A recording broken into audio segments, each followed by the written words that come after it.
What's up, everyone? Welcome back to the Let's Go Show. I'm Anderson. And I'm Destiny. Today we're continuing our series called Not Alone. That's right. Last time we learned that we're never truly alone because God always sees us and loves us. Even when nobody else notices that something is wrong, God does. Exactly. And today we're talking about another reason we're not alone. But first, Destiny, have you ever gone through something difficult?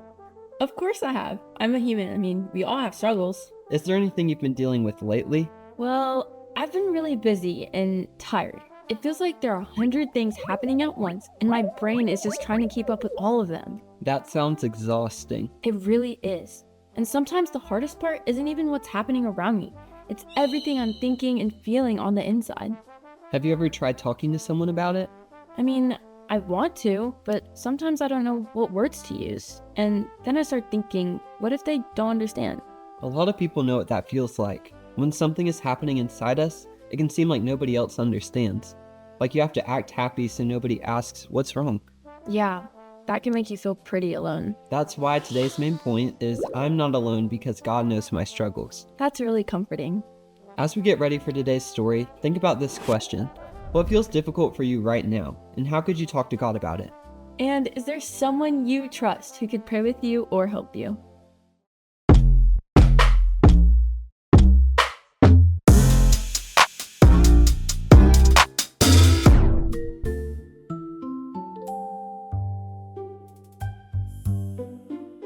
So I got a question for you. Do you guys like math? Because I know for a fact that I don't. It always just felt so difficult to understand, And the thing is I would pay attention in class, I sit in the front row, I would take notes, still couldn't get it. That feeling of doing everything right, yet still being confused, actually reminds me of a story from the Bible. In the Old Testament, there was a man named Job. Job was a righteous man. In fact, in Job chapter 2, God says there's nobody like him on the earth. He had a big family, lots of animals, and a super nice house. One day, Job's messenger comes to tell him that his house has been destroyed, his animals have been stolen, and his kids died in a storm. It seemed like Job was doing everything right, but yet all of these bad things were happening to him. Job is a really good person, but God allows these things to happen to him. Why is that? We all face questions like this, and how we respond is our choice. Job was sad, frustrated, and confused, but he never failed to trust God. God allowed all of these things to happen to Job so that Job could understand that God's wisdom is far beyond anything we could ever understand. In his darkest moment, he could have walked away and chose to be mad at God for the rest of his life, or choose to trust God in all of his wisdom. Job chapter 1, verse 20 through 22 tells us, "At this, Job got up and tore his robe and shaved his head.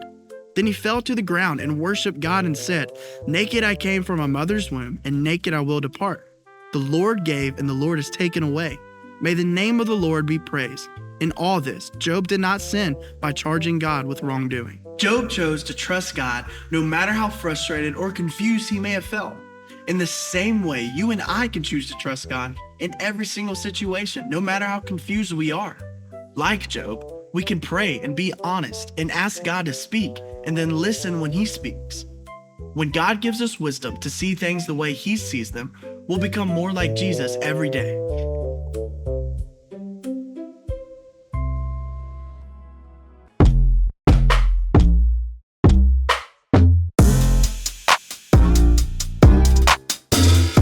Job was a man who lived in the land of Uz. He had a large family, many animals, many servants, and great wealth. He was known as an honest man who respected God and stayed away from evil. One day, Satan said that Job was only faithful because his life was going well.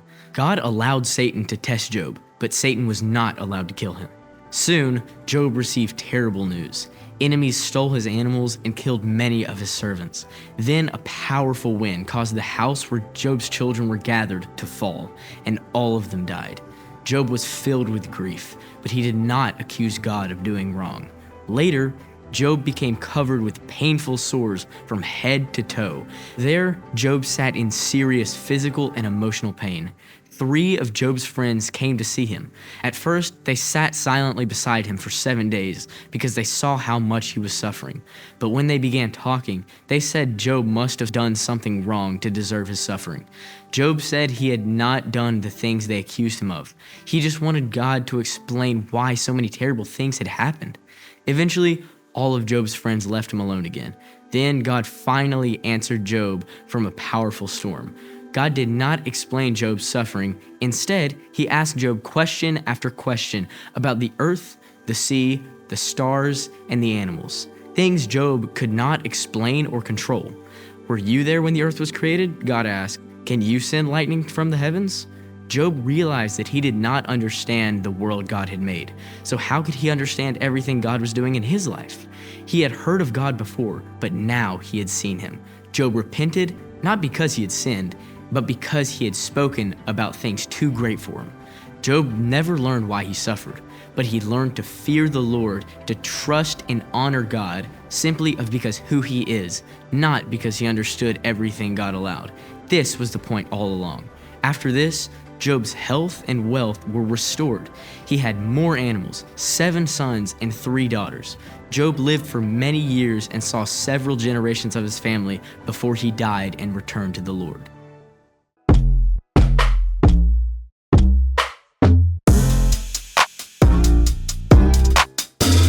Wow. And I thought my struggles were bad.